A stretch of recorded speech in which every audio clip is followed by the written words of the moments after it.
Pretty impressive stuff. A GLVC title certainly seems in the cards for the men, but also for the ladies, too. Nicole Williams and the gang dropped their first game of the month 1-0 up at Bellarmine, putting them at 11-3 for the year.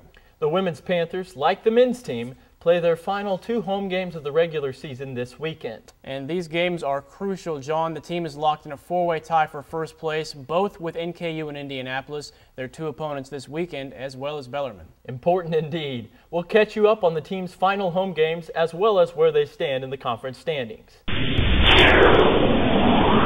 It's a sunny Friday afternoon. Drury women's soccer hosting conference opponent Umsel. Nicole Williams scores her 8th goal of the season early on. Umsel trying to answer, but with no luck. Katie Pritchard on the other side of the field, breakaway. Remember, she plays basketball, and that's called getting your ankles broken. Umsel goalkeeper Hannah Sayer, ouch.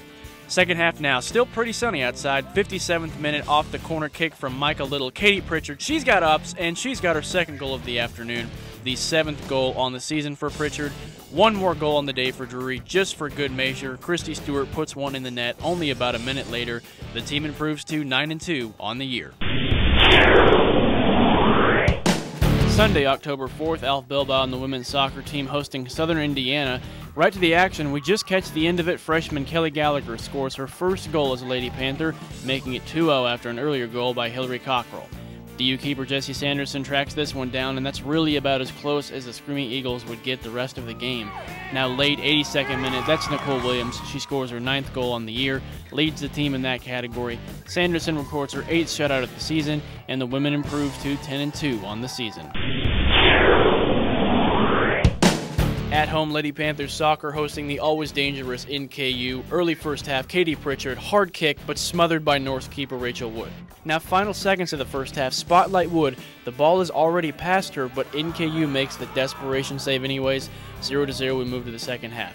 Jessie Sanderson makes one of her 3 saves on the day. Alf Bilbao looking on, Mandy Little looking to score, and at the 79th minute she does, but the goal is waved off due to an offsides call.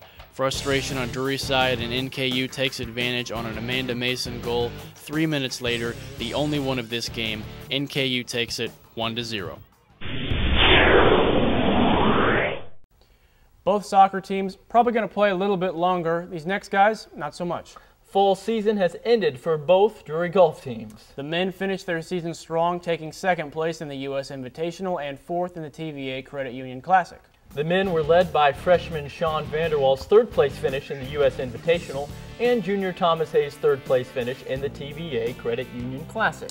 On the women's side, after finishing in the top 3 in their first 3 tournaments, the Lady Panther golf team placed 9th at the Oral Roberts Shootout and 6th at the Arkansas State Classic. The final round of the Arkansas State Classic was washed out, with Drury sophomores Katrina Choate and Aubrey Vaughn tied for 17th overall to lead the Panthers.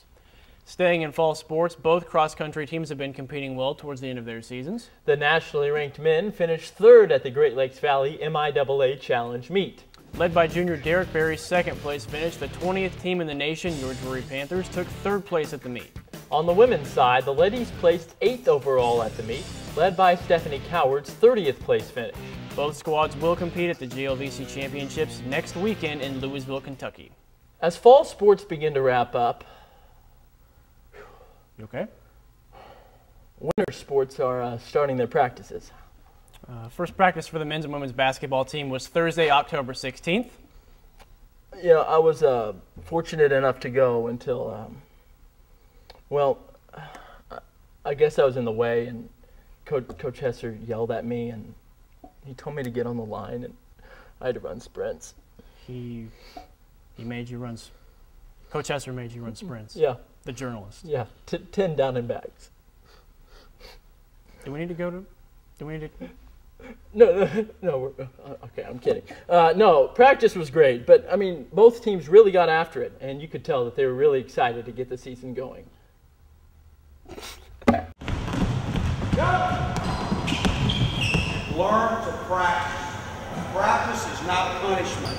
Practice is an opportunity for you to get your game and for us to get our game to the magic level.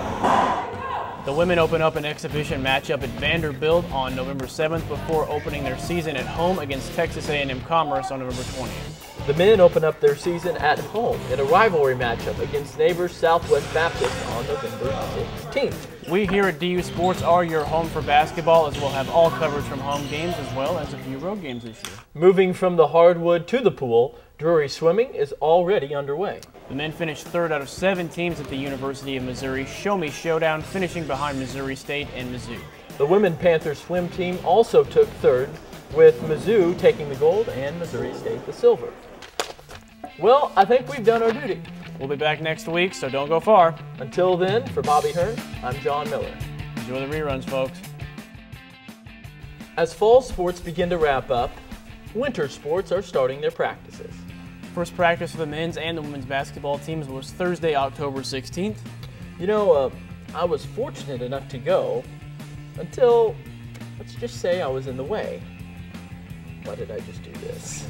We're going to start Bunny again. ears? Begin to wrap up. Winter sports are starting their practices. First practice for the men's and women's basketball team was Thursday, October 16th.